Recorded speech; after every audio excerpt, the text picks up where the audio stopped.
Hello everyone. So here is the next question. So in this question, we are given these four statements and we have to choose the correct answer out of these given four options. Okay. So the option A says first and third statement, that is this and this, are correct. Okay.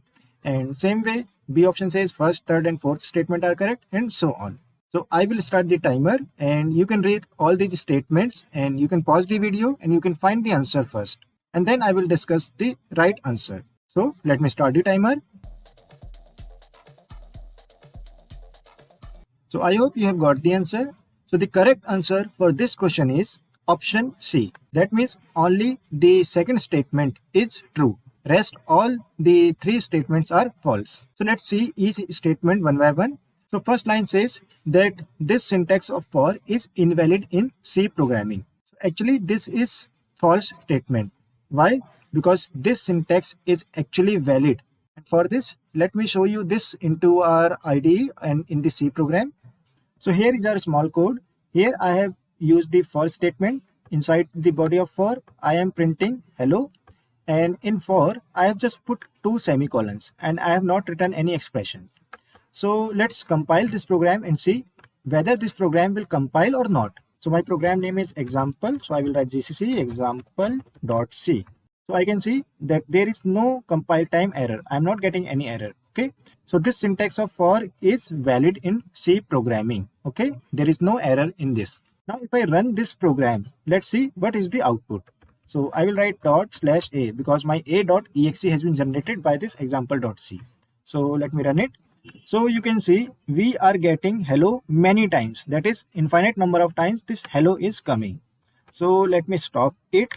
So here you can see the hello is coming infinite number of times, right? So that means compiler will not give me any error for this syntax of for. This syntax of for is perfectly fine, okay?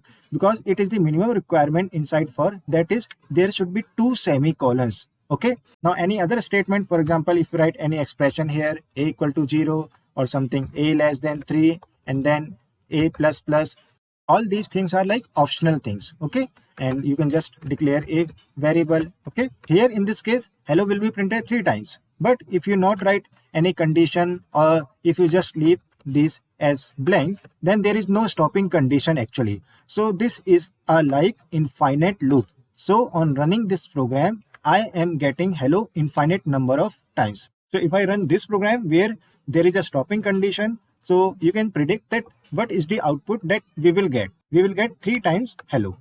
Okay. So if I remove this statement also, then also infinite number of times hello will come because there is no stopping condition.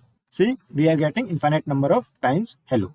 So that's why this statement number is actually false. That means this for syntax is perfectly fine in C programming. Now second statement says that this syntax of for is valid in C and it represents a infinite loop. So it is perfectly fine, that we have seen just now. Okay. So let's see whether this syntax is working in C programming or not. So the normal syntax of while is this one. Like inside while we write some expression or some test condition. Okay. So if I run this program, how many times hello will be printed?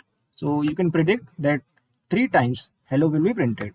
So you can see here 3 times we are getting hello. Now if I remove this expression from here, okay, now see how many times answer will come. So you can see this is actually error.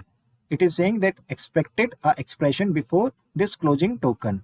That means here inside it should have some expression written. We cannot leave this thing inside the while loop as empty. This is a compile time error.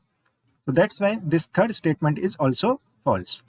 Now last statement is for and while loop. These are the exit control loop statement. So actually this is also false. And why it is invalid or it is incorrect statement?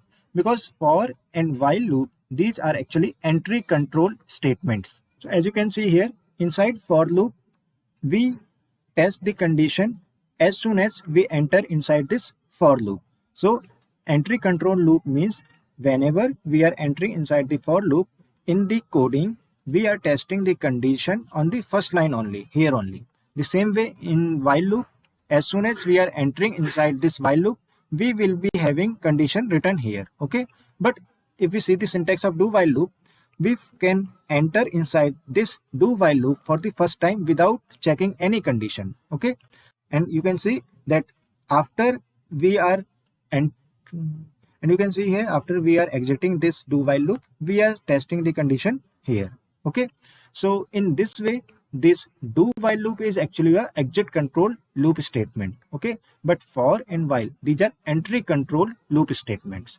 So this was actually wrong. So I hope you have understood the explanation. So if you have any comment or query, please write down into the comment box, and do not forget to like and share this video. So now let's move to our next question.